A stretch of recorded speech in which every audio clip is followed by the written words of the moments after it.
So last week, I actually went to a friend of mine, a good friend of mine, Ryan Ziss's wedding. Shout out Ryan Ziss. And he was getting married to his new beautiful wife, Maria Ziss. Shout out Mira. And, they had a great, great wedding at the Bellagio in Las Vegas. And we had a great time there. And it was my first time ever in Las Vegas, a gambler's paradise, as one would say. However, I have learned that you need to have money to go there. And if you don't, it's going to be hard to go there. And I didn't have money, so it was hard to go there, but it was fun. It was worth every single penny we spent, every $15 drink that we bought. It was definitely worth it. However, what's interesting down there, obviously there's casinos absolutely everywhere, tables, slots, whatever you want down there, sports books. But you can't sports gamble on your phone, which I thought was really interesting. Can't use DraftKings, no FanDuel, none of that. You have to be in the casino at the sports book to place the bet. So I thought, I'm in Vegas, might as well do what I love and sports gamble. Thursday night football, we got the football team versus the New York Giants. And, I'm a sucker for a nice sports bet. So I went down in my hotel, the Paris Hotel. I was going to originally put a prop bet in for Logan Thomas receptions. That didn't happen because they didn't have that prop. So I decided, let's go money line bet, underdog, New York Football Giants. Danny Jones definitely going to take down the football team. So threw that in with the gentleman, asked for the Giants. He put in the bet, handed me the slip. Things were good. I actually went to a Jabberwocky show that night, ABDC. If you guys don't know who the Jabberwockies are, shame on you. ABDC was the shit back in the day. So I saw the crew. It was fun. It was awesome. Afterwards, I come out. The game is in the last quarter. The Giants are down 1 point. And I am sitting next to a Giants fan who has clearly been watching the whole entire game, each second, and very, very into it. I make friends with him when I let him know that I have placed money on the Giants, and we root on the Giants together. I'll do a quick little recap if you haven't seen the game yet. However, in the fourth quarter, it was pretty detrimental, I must say. The Redskins, a.k.a. the football team, they were going to win the game. They were going to kick a field goal, and things were going to go well for them. They missed the freaking field goal. Me and my Giants friend are then going crazy because they missed the field goal. Game is over. The Giants won. My bet cashed, and lo and behold, the nose tackle went offsides. So they re-kicked. The football team kicker makes this kick. The game is over, and me and my Giants friend are sad because I had lost money and his pathetic football team had lost the game. So now it's a pretty sad, way to lose my first ever bet in Las Vegas. I was pretty bummed the rest of the night. I head home. I keep the ticket. I keep the first ever ticket that I ever gambled in Vegas with. I'm going to keep it as a memento, even though it was a loser, keeping it. And late 3 o'clock in the morning in Vegas in my hotel room, I'm just staring at this ticket, just reading my loss over and over again. And all of a sudden, I don't know if you'll be able to see this for the viewers. Tell me if something looks different to you guys on this ticket. If you're watching this, it says the Giants plus 175 MLB, Major League Baseball.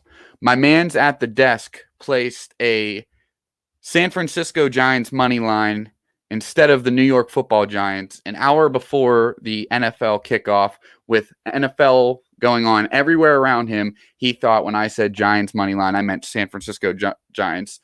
So I'm thinking, oh my gosh, they might have won. I looked, they lost to the Padres. But I just think back, what the hell would have happened had the New York Football Giants pulled off that win and not went offsides, and that football team misses that field goal? Giants win. I go hand this ticket in, and this man goes, they lost tonight. You placed it on the San Francisco Giants, not the New York Giants. I would have been a Karen right to his face. It wouldn't have mattered, still would have lost, but that was my first bet in Las Vegas. Now let's get to the show.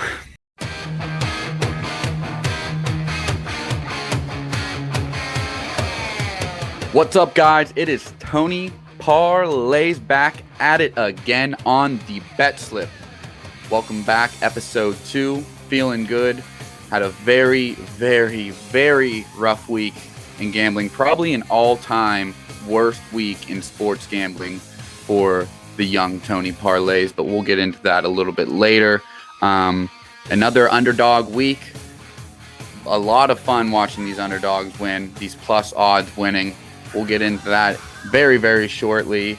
The Steelers with a loss against, the Las Vegas Raiders. I was just in Vegas. It was pretty sad because I was telling all the Vegas fans, I can't wait to see you guys come to my place and take the L. They didn't. So we'll get in that a little bit. And then, of course, we have the Big Day Parlay. It's struggling right now. It's 0-2, but I have something juicy for you at the end of the show. Please listen to this whole show or fast forward if you want. If you're that big of a loser and just want to hear the bet, that's fine with me. Fast forward to the end, the Big Day Parlay. I got something good for you guys. I know I'm 0-2, but I'm still going to make it juicy. I'm still going to make it fun. And if it does hit, the 0-2 is erased like that.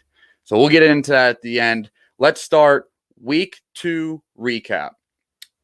I mean, as I said in the very, very, very beginning, the underdogs, again, another underdog week, just like week 1.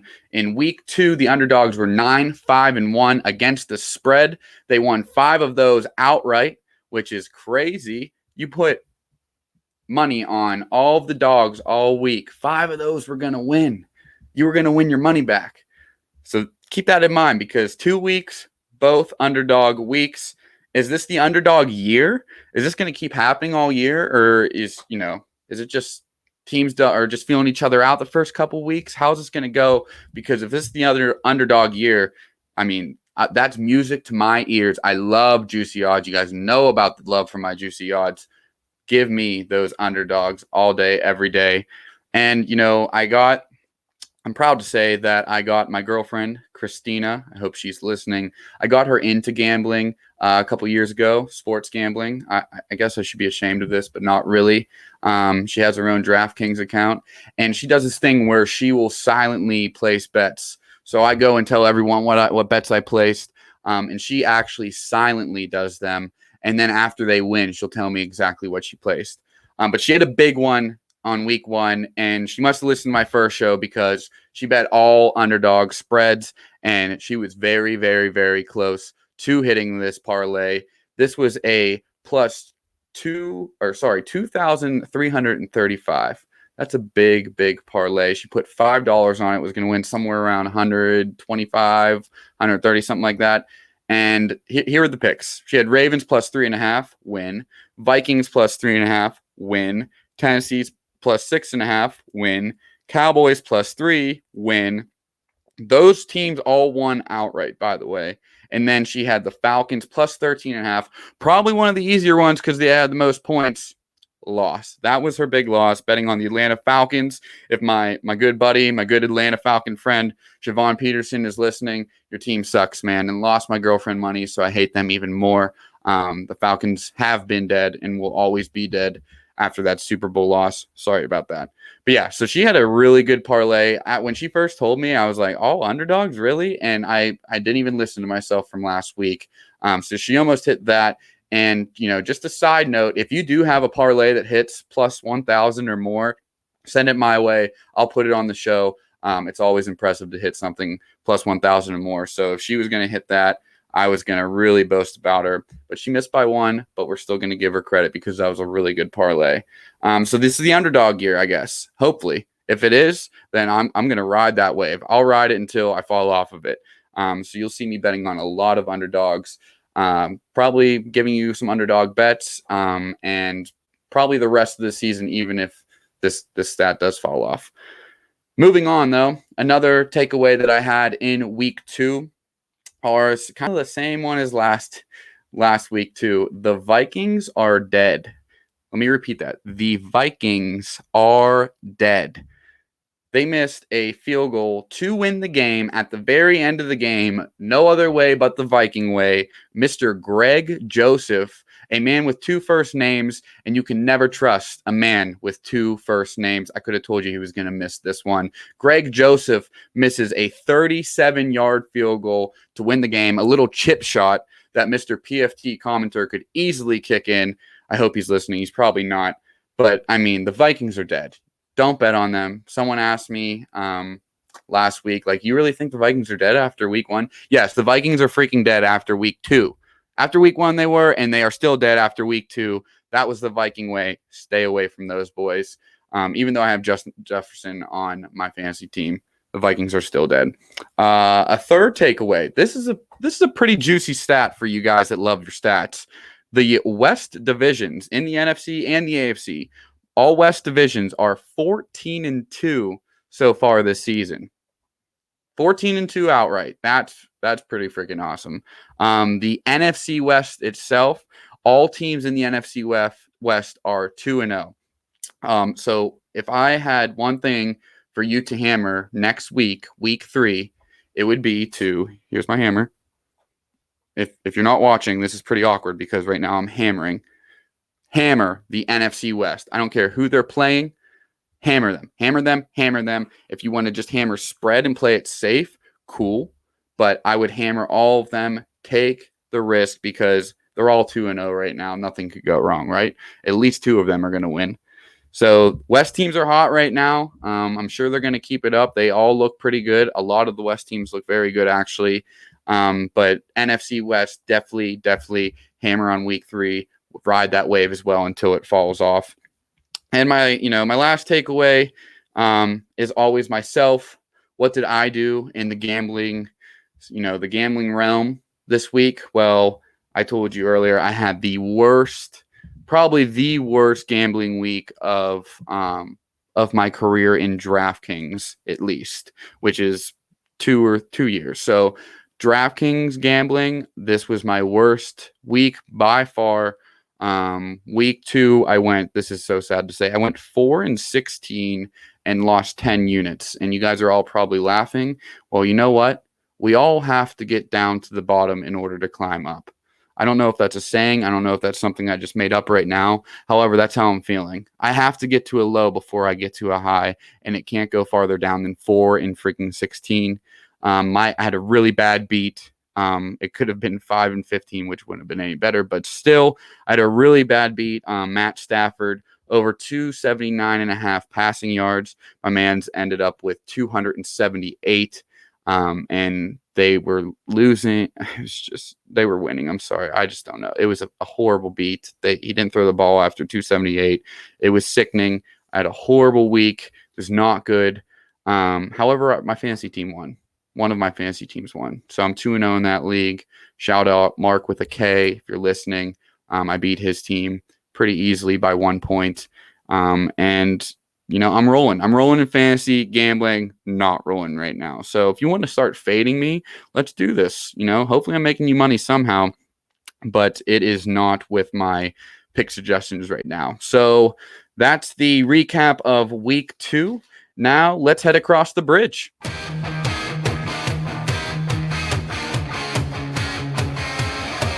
Welcome to the Across the Bridge segment of the Bet Slip with Tony Parlays.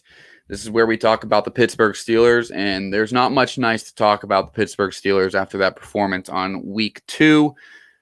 First home game with 100% capacity of fans since 2019, and man, did they not look like it? It just didn't look like they knew that stat. That was a big stat of mine last episode, and I thought, they would definitely take that one to heart, but it really didn't work. They lost 26-17 against the Las Vegas Raiders. And I don't know. I don't know if the young guys didn't understand the importance of that, the home game, one of the first games to see a full crowd for these young guys in Heinz Field, the Renegade. They announced Ben, like they did everything they should have. And they just took a big poop on the field. And it was pretty simple what happened. Derek Carr embarrassed the Steelers defense. The Steelers defense was kind of battered heading into it, got even more battered. during the game, and Derek Carr just exposed our secondary. He even got a little banged up during the game, came out, pulled a Byron Leftwich, threw a touchdown, and then limped off the field. But he looked good. He looked really great. Everything all of his throws were right on. And it really didn't look like our defense was causing any problem to their game plan. And, another part of the game, the Steelers offense, I just have it written here. The Steelers offense is POOP. They are poop right now. That is the Steelers offense. There is nothing good about it. They have no run game at all. They're averaging 2.8 yards per carry this year, which for all of you statisticians, I'm telling you right now, that's bad. That is bad in every category. 2.8 yards per carry. Horrible. I could have, I'm not a genie, but whenever we drafted a running back first round, I mean, where's the lineman to protect the guy? And everyone just thought the Steelers were going to, pop lineman out, just pick him off a tree, put him in front of this guy. It didn't work. No, there is no line blocking for this man. And what's happening is exactly what a lot of us thought was going to happen. A good running back with no line, not able to go anywhere. So O-line definitely not looking good. And my hero, 7, Ben, just got beat up, man. And the whole freaking, the lineman not picking him up after he gets hit, that is just unacceptable in my book. That's my hero. That is a Hall of Famer. And when he gets hit, you go and pick that man up. You are the reason he is on the ground. That is your fault. You need to go pick him up. He is more valuable than you are at this moment. So that was horrible to see, but my hero is really looking battered. He's looking rusty. It's not looking good right now. The season is not looking good so far. He has a pec issue. He's saying he's going to play. So usually when he says he has an injury that no one actually saw during the game, that means he's going to come out and throw for 500 yards next game. But he just did not. He does not look good. He's not making his throws. He has a couple deep throws that he makes, and people brag about them, but that's pretty much it. However, I know he still has it. He still has something in his tank. I know it. I know he has it. So hopefully he turns the corner heading into next week. And honestly, after that game, I know we had a big win against the Bills, but that was really deflating. But it's a Steelers way to have a big win and then lose to a team that you're not supposed to win or you're supposed to beat. So all in all, overall, I think making playoffs is going to be a success for this season. Honestly, if they make playoffs this season, they should look at that as a success. If they win a playoff game, holy crap. But it's just not looking like they're a playoff team. I know it's only, heading into week 3, but they just don't look like a team. I mean, look where the Buccaneers are right now. They are firing on all cylinders, and now look where the Steelers are. And there's just a very, very big gap, even at week 2. But heading into week 3, we got the Bengals, the Bungles at Heinz Field. Both teams 1-1. I will be at that Steeler game. I can't wait. First time back since 2019, so it's going to be good to be back. I know they announced the offense last week, hoping they do it again this week, because always a tear down the eye when Mr. 7 runs out and is waving that towel. However, we got the Bengals, an AFC North matchup. Always a good matchup, no matter how bad the Bengals are.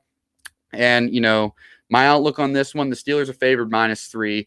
I'm hammering that. The Steelers, they're not losing 2 games in a row at home. So I can guarantee you that they're not losing this game. You can go money line on them if you'd want. But, -3, I think they're going to win by a field goal. I think they have that. If they just win by a field goal, push, I get my money back, whatever. And I'm also going. So I can't not bet on Steelers spread when I go. I have to bet on them. I feel like it's just that's my job whenever I go to the Steeler game. I bet on the team that is going to win, that I want to win. So I'm going. I think they're going to cover Steelers -3. It might move throughout the week, might go a little up. I don't know if it's going to go farther down. If it gets closer to even, grab that at whatever. If it's 2.5, chef's kiss. So Steelers -3 will be the move. And like I said, Steelers money line, it's at -170 right now. So that would be very good to parlay with if you would like. Not in my big day parlay teaser. However, I probably will add that to a parlay, even though they crushed me last week with their loss. But I think, I think they're going to win. I think they got this, even though they're injured. They might have TJ Watt coming back. But I just think that they're not going to lose to the Bengals to make that 2-0 or 0-2 at home. This is Heinz Field we're talking about, the Steelers we're talking about, and the Bengals. So, even though the Bengals are a promising team, the Steelers are more declining. Ben's not going to let little Mr. Burrow come into his house and take his cookies. There's just no way. So that's your Across the Bridge segment. Steelers -3 this week. And let's hope for some more money.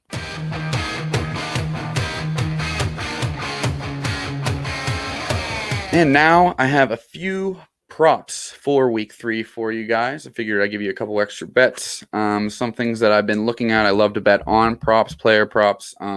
Last week they didn't have any out when I record the show. This week they do. So I have 2 for you this week. I have Tom Brady at the LA Rams over 2.5 touchdown passes at +134 plus. I love the plus bets. Tom Brady, King, GOAT, whatever you want to call him, looking great. Already has, I think, 9 touchdown passes in 2 games. So homie is going to be throwing the ball. And he's facing a Rams team who is also very good offensively. So I think this is just going to be an offensive shootout. Even though they have 2 good defenses, I really do think that this is going to be a big offensive game.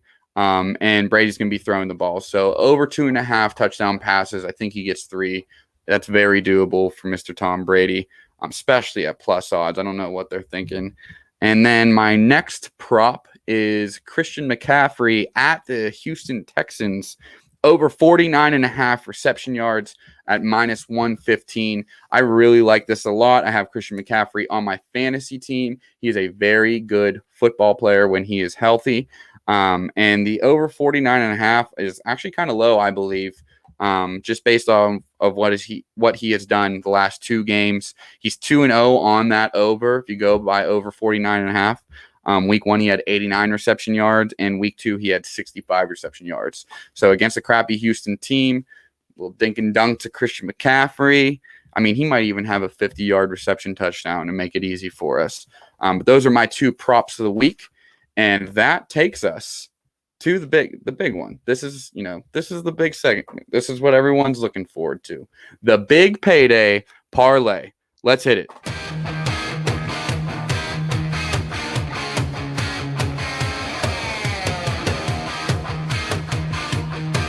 All right, everybody. As I said earlier in the show, that I went 0-2 last week on the big payday parlay, the big day parlay.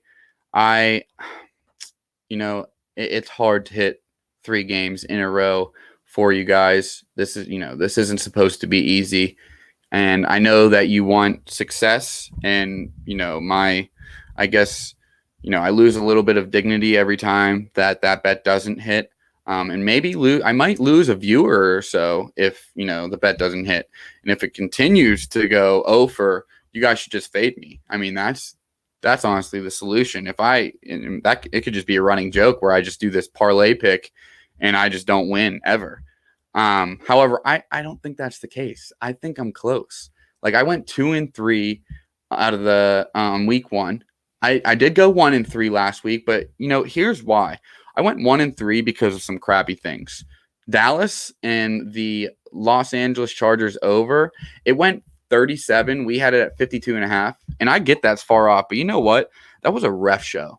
That was a freaking ref show, man. There's some touchdowns that came off the board. There was a couple big plays that got taken back, all because the refs love throwing that yellow stupid flag. That's a ref show, and that's a loss because of a ref show. So I don't blame that on myself. Those offenses look good, but they were getting held back by the refs. And then let's go to the Chiefs. The Chiefs losing to Baltimore Ravens, the game of the week, I believe. But still, the Chiefs losing, that doesn't happen. And I know a lot of wallets were ruined by the Chiefs losing, not just because of the big day parlay, but because they put, Chiefs -3.5 was, easy money for them. No, that didn't happen. Chiefs money line, no, that didn't happen. That ruined parlays. So I know it's a big, big big stealer of money that game this week or last week. And, this is Mahomes' first loss in September. Who would have thought that Patrick Mahomes was going to lose in September? Not me. Clearly not me. So, bumpy road last week, but I think we're going to regroup. I have a juicy one this week for you guys. Very, very juicy. It is actually 4 picks. I told you I'd tease you with 4 picks. I know it's always 3, but I added a 4th one in. I know I haven't won one yet. That's why I'm adding in. This is all money line parlay. I just need them to do their job. Do your freaking job and win. I have one underdog in this parlay. So one team does not have to do what they're required to do, and that is win. But I need them to win. But that's not their job because they're the underdogs. But the other 3, do your freaking job. So let's head into it. The Big Day Parlay for Week 3. Here we freaking go. Let's get the graphic here up on the board. All right. Pick number 1. Cardinals money line at the Jacksonville Jaguars. And this one's simple, guys. You don't need analysis from me. And you just need eyes to watch the games. The Cards are a very good team. The Arizona Cardinals are a very good team. Kyler Murray, MVP candidate already. Literally just that offense is unbelievable. And defense pretty good behind it. The Jacksonville Jaguars, a very, very bad team, probably, arguably, the worst team in the NFL. Urban Meyer might quit halfway through this game because of how bad it gets and join USC on their coaching staff. He is way in over his head. I'm not a Jags believer, and I know the Cardinals are going to win this game. That's pick 1. That's all the analysis you need. Cards money line. Pick number 2. Let's throw pick 1 up on the board. Now, pick number 2, we got the Packers money line at the San Francisco 49ers. And I know you're all thinking, week 1, you threw in the Packers, and they ruined you, Tony. They ruined you. They lost to the Saints by 35. I don't care. The Packers looked very, very good last week against the Lions. And I know it was the Lions, and I know the 49ers are, a more successful team than the Detroit Lions. But I really don't care. This is the one factor here. You're going to let number 12, Aaron Rodgers, the MVP of last year, you're going to make him an underdog in a game? No. No, sirree. You do that, and I take advantage. I throw you in the Big Day Parlay. Packers money line, 100%. 12 is not an underdog. 12 should always be a favorite. And when 12 is not a favorite, we hammer him as an underdog. That is a golden rule. And the 49ers are pretty injured right now. I know they have a couple injuries in the secondary. They have some running back injuries. It's just not looking good per usual with the San Francisco 49ers. They're always a good team in the very beginning of the season, and they end up getting injured in the first couple weeks, and they look crappy by the end. They're already there. The Packers are going to win this game as an underdog. Mark it down. So let's throw it up there. Pick number 3. This one's a little interesting, but I like it. The Raiders money line versus the Miami Dolphins. The Raiders are going back home to Las Vegas. I was just there. It's pretty crazy. And they're coming off a big win against the Steelers. Like the Steelers, I know they're usually good against the Steelers, but the Steelers were the favorites in that. The Raiders were not supposed to win that game. And it was a big road win for them, honestly. And they're 2-0. So they're coming back home. They're facing a very injured Miami team with no Tua. I think Tua has fractured ribs. So we're going to see Jacoby Brissett out there. And they're going into Vegas, a very loud Vegas stadium. And, the Raiders are playing pretty freaking good right now. Miami has a good defense, but I really think the Raiders are going to figure this out without Miami's starting quarterback. The Raiders have a very good defense, so Jacoby Brissett has a very tough game ahead of him. So Raiders money line, I think they're going to go 3-0. I really think that's a possibility. That is pick number 3. Throw that up there. And for the 4th and final pick number 4, the one that usually doesn't happen, I'm going to have to make the graphic a little bigger because there's usually not 4 picks. Pick number 4, Seattle money line at the Minnesota Vikings. And friends, if you haven't listened to my other episodes, this is why I'm going with this pick. The Vikings are freaking dead. They are dead. They are not good. They are dead.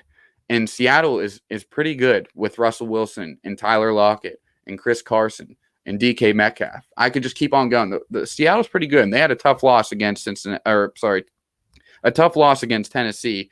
And that's a big point here and why I think they're going to win. They're not going to lose 2 in a row. They had a very tough loss to Tennessee, and they're going to go on the road against a very dead Minnesota Vikings. And I think they are going to crap on them. I think this is going to be the easiest one of the week. But just because I said that, it's probably going to be the hardest one of the week. But that's the 4 picks. We got the Cards money line, the Packers money line, the Raiders money line, and Seattle money line. Throw them up on the graphic. And again, I'm sorry if you're just listening to this and can't see these graphics. Mr. Chase Brown made some cool graphics for me, so I'm showing them off on my YouTube video. However, if you're listening, just know that there's cool graphics going around on the video. But anyway, for the 4 picks plus 748, the juiciest one yet, the juiciest one yet, plus 748, a $10 bet pays out $84.84, 84.84 AB, well, not anymore, but used to be. And that's a profit of $74.84. Let me tell you this, if this wins, if this hits, the 2 that I lost before are erased and I'm still profiting. That's what's great about parlays. That's what's going to be great whenever this parlay hits. And that is your Big Day Parlay. That's it. That's the show for you guys. That's the pick. And I think we're going to have a good week. I had a really, really, really bad gambling week. I think it's going to turn around and be a really good one for week 3. Like, subscribe, dislike, do whatever the heck you want to do. But definitely listen to the show every week if you can. Text me with any ideas that you have for the show. I love listening. But one golden rule that I tell everyone, do not text me with your first idea of, hey, I want to be on the show, because you suck. You suck if you do that. And if you listen, you wouldn't do that. So I can tell if you're not listening and ask me that. But yes, like, subscribe. I hope you guys are liking the show so far. We will be back next Thursday, per usual, for the bet slip. And this was the bet slip with Tony Parlays. Let's make some money, baby. Peace.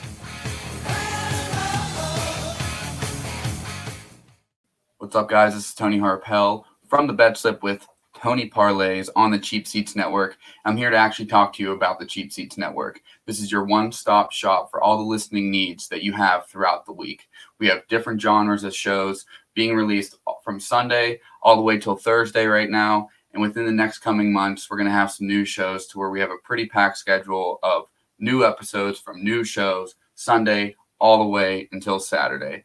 Like I said, this is your one-stop shop. We have a bunch of different shows right now, starting on Sunday every week being released. Chase Shot First. He is your film, cinema, movie expert. If there's a movie you want to watch, Chase is talking about it. You'll get a new episode every Sunday, Chase Shot First. And if that's not what you like and you want to talk more about relationships and life, Tuesday, Good Human with Abby Wellner. That is your one-stop shop for all of that good stuff. Recently, she was talking about mental health, some pretty deep issues. So if that's your type, Tuesday's Good Human with Abby Wellner. Moving on to Wednesday, we have Nobody's Home. Chase and Evan talk a lot about wrestling, WWE. I wish Shawn Michaels was still a thing, so hopefully they talk about that, the good ones, the Attitude Era. But any wrestling advice you need, any sort of wrestling nuggets, Wednesday, Nobody's Home. And then we go to Thursday, the bet slip with Tony Parlays. I'm going to give you all the good lines, all the good bets for NFL, and then hopefully heading into the NHL and NBA season, a bunch of fun bets to place. Those are your shows so far on the Cheap Seats Network. If you're ever looking for somewhere to go, there's plenty of room at the Cheap Seats.